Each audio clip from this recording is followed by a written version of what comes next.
7:53 p.m. ETMIAMI. The outfield grass at Marlins Park was a worn-out mess on Saturday, with those who arrived for the team's annual FanFest being greeted by signs reminding them that the turf will be replaced soon. When it comes to the Marlins, many things are a work in progress.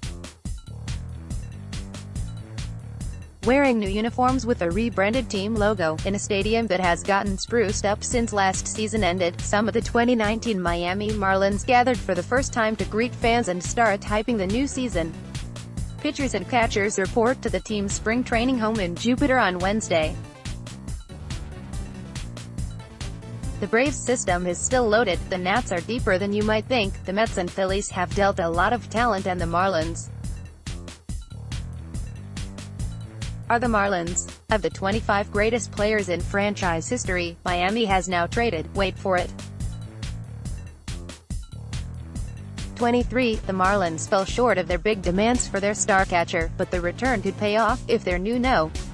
1 prospect's arm can hold up. I would tell our fans to just give us a chance, Marlins president of baseball operations Michael Hill said. So many people have written off the Marlins and really haven't taken an opportunity to take a deep look at what we're building. When you have a lot to do, it's going to take time, and we understand where we're at.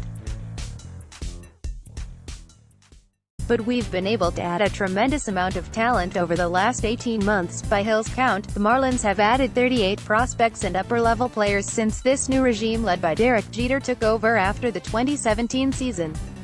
That has gone a long way toward restocking a farm system that by Hill's own description was barren. We know where we were, he said.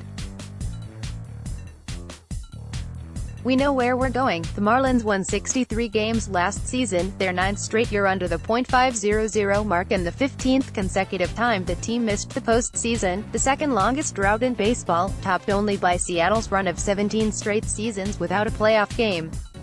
Attendance plummeted to club record low 811,104, and the team just traded away its best player, sending catcher JT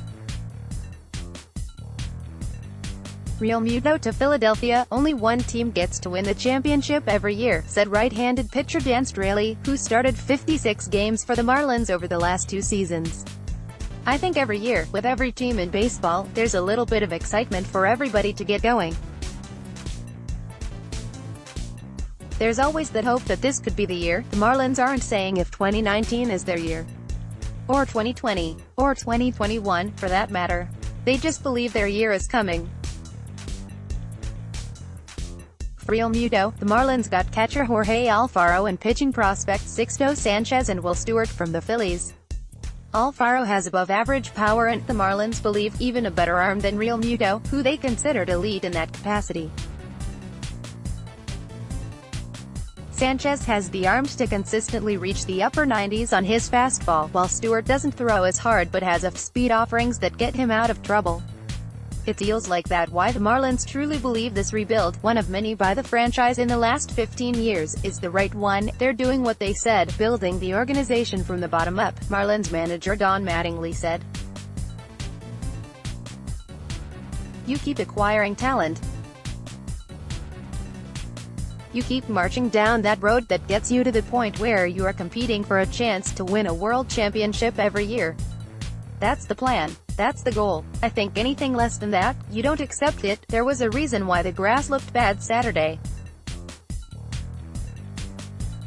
Monster Jam, a show where 5 or 6 ton trucks with 66-inch tires will destroy anything in their path, is coming to Marlins Park next weekend. It'll chew up the current turf quite nicely. From there, new sod goes down in time for opening day. It'll look nothing like it does right now when we come back in 6 weeks, Straley said. The grass will be exactly what the team wants by then. The Marlins only hope the team is closer to their liking by then as well.